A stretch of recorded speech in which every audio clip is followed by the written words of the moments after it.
ایک شخص زندگی موت کی جنگ لڑ رہا تھا اور اس کے 4 بیٹے تھے. جو سب سے چھوٹا بیٹا تھا اس نے اپنے دوسرے 3 بھائیوں کو جمع کیا اور ایک عجیب سا فیصلہ ان لوگوں کے سامنے رکھا. کہا دیکھو والد بیماری سے جنگ لڑ رہے اور انہیں خدمت کی ضرورت ہے. کہا فیصلہ یہ ہے کہ اگر باپ کی خدمت میں کروں تو وراثت سے مجھے حصہ نہیں ملے گا، اور اگر باپ کی خدمت تم کرو تو تمہیں وراثت سے حصہ نہیں ملے گا. تینوں نے نظریں ملائی. کہا باپ تمہارا، اور اس کی آرزو بھی یہی تھی کہ میں باپ کی خدمت کروں. میرے آقا فرماتے اس نے اتنی خدمت کی، جب والد دنیا سے جانے لگا، وہ ہمارے پنجابی میں کہتے ہیں نا کہ جا پتر تینو ستّی خیران ہے، جب دنیا سے اس کا والد گیا تو اس پہ راضی گیا. زندگی کی بہاریں لیل و نہار کروٹیں بدلتے رہے. الاختصار، ایک شب وہ سویا اور خواب میں کوئی اللہ کا بندہ ملا. اس نے کہا کہ فلاں شجر کے نیچے 100 درہم پڑا ہے، جاؤ اٹھاؤ اور لے آؤ. وہ کہتا ہے کہ آیا کہ اس میں برکت ہے؟ کیونکہ کثرت اور ہے برکت اور ہے. کہا اس میں برکت نہیں ہے. صبح اٹھ کے وہ خواب اپنی بیوی کو سنایا تو بیوی نے کہا گھر کے حالات آپ کے سامنے ہیں، ہمارے گھر میں فاقے ہیں، تو جائیں اور جا کے اٹھا لیں. کہا نہیں جاؤں گا. وہ فرماتے میں دوسرے دن پھر سویا تو مجھے وہی بزرگ ملے.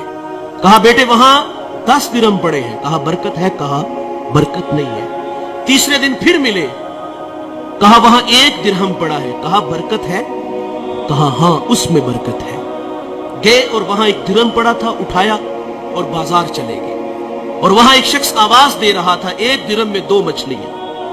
کہتے میں نے درہم دیا اور مچھلیاں لے کے گھر آ گئے اور ان کے پیٹ چاک کیے اور دونوں سے ایک قیمتی موتی نکلا.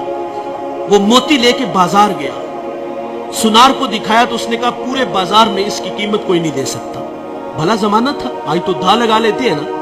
کہا پورے بازار میں اس کی کوئی قیمت نہیں دے سکتا. یہ بات سے وقت تک پہنچی.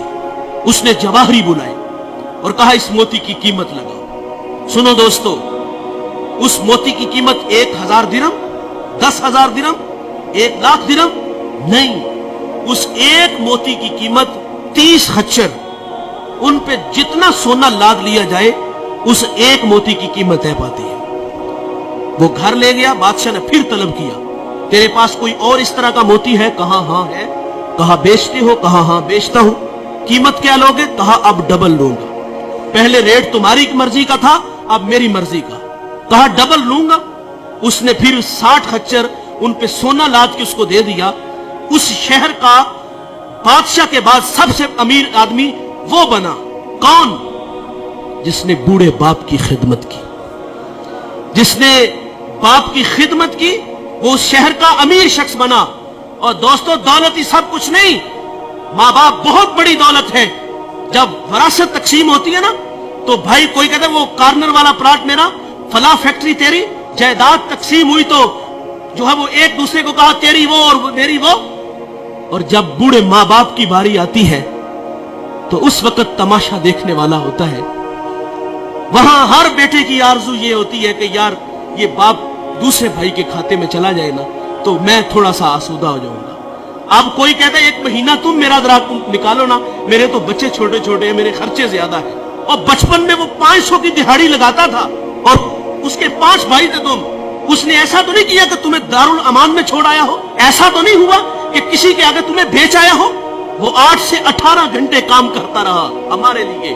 اور آج وراثت تقسیم ہوئی تو کہا باپ تیرا، ماں تیری، تیرا کچھ نہیں لگتا. وہ ہمارے لیے انہوں نے کتنی قربانیاں دی، کتنی محبتیں بانٹی.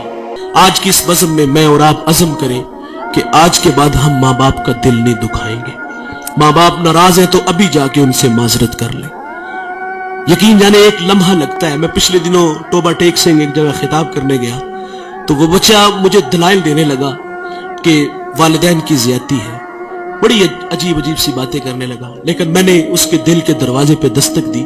اللہ کا شکر ہے کہ وہاں جھٹکا لگا اور وہ مجھے کہتا وہ نہیں مانے گے. میں نے کہا جاؤ تو صحیح یار. وہ کہتا میں کل جاؤں گا. محض زندگی وفا کرے نہ کرے جاؤ یار. وہ 10 منٹ بعد واپس آیا. وہ کہتا یار یہ تو کائنات ہی عجیب سی ہے. میں بس جا کے ہاتھ باندھ کے کھڑا ہوا ہوں اور مجھے میرے باپ نے مجھے سینے سے لگا لیا. یہ بڑے کمال کے لوگ ہیں، ایک بار ملیں گے دوبارہ نہیں ملیں گے۔ اللہ تعالیٰ سے دعا ہے کہ اللہ ہمیں ان کی قدر کرنے کی توفیق عطا فرمائے۔